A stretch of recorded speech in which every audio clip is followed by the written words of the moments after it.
इस मूवी के डायरेक्टर मणिरत्नम की एज है 69 इयर्स, हीरो कमल हसन की एज है 70 इयर्स और दोनों मिला दे तो एग्जैक्टली 139 इयर्स लगाती है ये मूवी अपने क्लाइमैक्स तक पहुंचने के लिए। इतनी स्लो, इतनी आउटडेटेड मेकिंग है इसकी। मणिरत्नम की पिछली movie Ponniyin Selvan part 1 and 2 में भी थोड़ी सी ये बात लगी थी कि वो मूवीज थोड़ी सी स्लो लग रही थी, मगर एटलीस्ट वहां अट्रैक्टिव सेट्स एंड विजुअल्स तो थे। यहाँ तो सेट्स एंड विजुअल्स इतने बकवास है, इतने बकवास है, ऐसा लगता है कोई टीवी सीरियल दिख रहे हैं। फर्स्ट हाफ टोटली टॉर्चर था, टॉर्चर। उसके ऊपर इसके डायलॉग्स। ये मूवी ना पूरी तरह से तुम्हें एक फील दे देगी कि तुम देखते देखते समझ जाओगे, भले ही तुम्हें कुछ पता ना हो मगर समझ जाओगे कि किसी 10-20 साल पुराने डायरेक्टर ने ये मूवी बनाई होगी। मतलब ठीक है, कमल हसन के दिमाग की आइडिया थी इस मूवी की स्टोरी, जिसमें स्कोप तो बहुत था मगर प्रेजेंटेशन इतना अनकन्विंसिंग था, कुछ भी महसूस ही नहीं होता। और ऊपर से लगभग 2.25 घंटे की ये मूवी है। सच में ऐसा लग रहा था फर्स्ट हाफ के बाद ही उठकर चला जाऊं, पर सेकंड हाफ तक रुकने का मेरा डिसीजन अच्छा रहा, एटलीस्ट फर्स्ट हाफ के मुकाबले।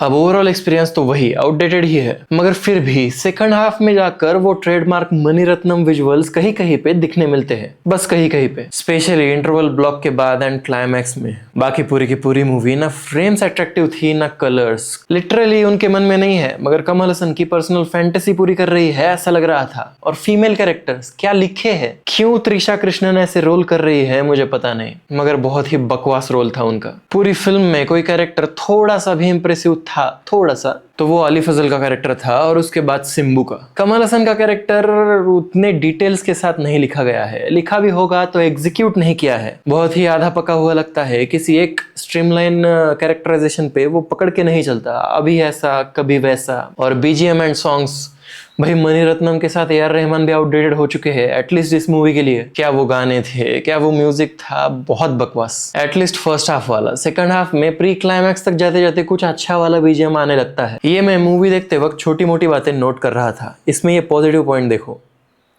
बस इतने हैं। और अब निगेटिव देखो, ये देखो। स्क्रीन प्ले बहुत स्लो था, मतलब बहुत स्लो।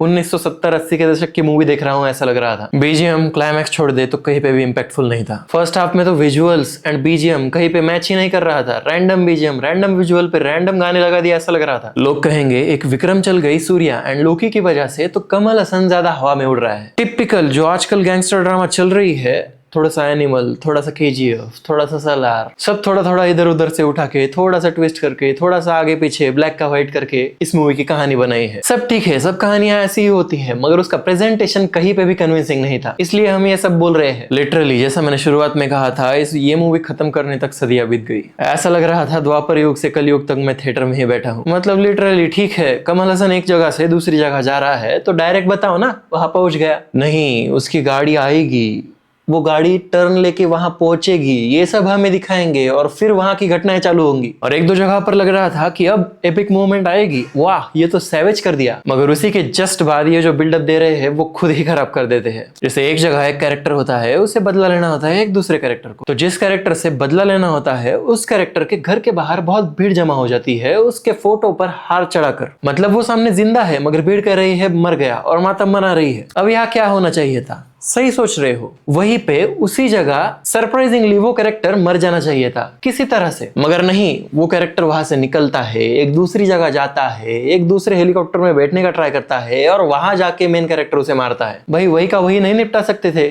सही बिल्डअप था वो फोटो पे हार चढ़ाने वाला। तो इन कंक्लूजन में यही कहूंगा कि स्टोरी की आइडिया अच्छी थी, भले ही कहीं से उठाई ही क्यों ना हो, मगर एक इमोशनल स्टोरी आर्क, एक इमोशनल सर्कल तो था इसमें, जो इमोशनल लेवल पे भी कहीं पे भी हिट नहीं कर पाता, क्योंकि मेकिंग इतनी आउटडेटेड थी, कितनी बार बताऊं। एक समय तो ऐसा लग रहा था बस क्लाइमैक्स मणिरत्नम ने डायरेक्ट किया है, बाकी का असिस्टेंट डायरेक्टर्स पे छोड़ दिया है, कर दो तुम जो करना है। और ऐसे ही सबसे अलग प्रैक्टिकल सिनेमैटिक वीडियोस के लिए इस चैनल को सब्सक्राइब करके वीडियो को लाइक एंड शेयर कर देना। मिलता है कमेंट सेक्शन में।